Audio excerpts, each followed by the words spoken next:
Tonto lên sông mà tê kinh tên cả hắn đô na ôi tê nắng ai tê chan ôm xuống xì lâu cả lên rùa du tê pon e là chan ti tê cùng chuang hai ai cua lang o min ti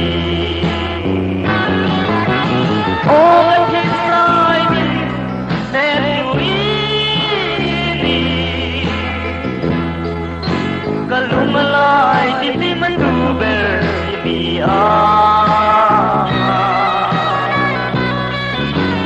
O kabahan pa ay akong bungan sa Rutun malengi latuan kadua mo takate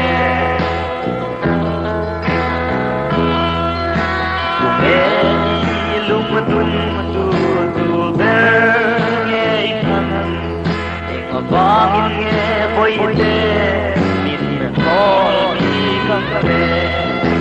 cả lên rùa du tê pon e in min ti chun lệ xua tê pon min ai galo o the tin lai min sen tu ni kalumalai di man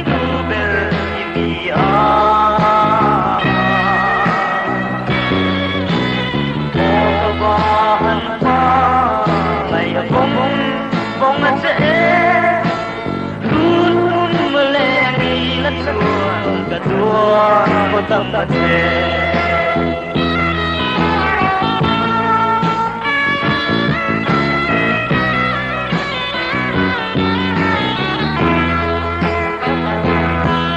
Anak Tuhan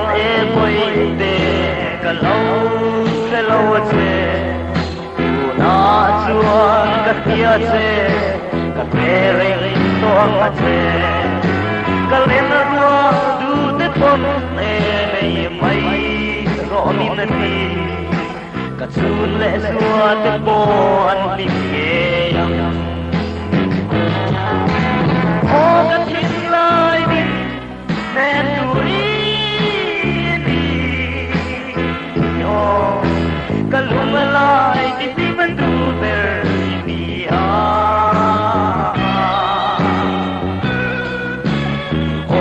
Bahan pa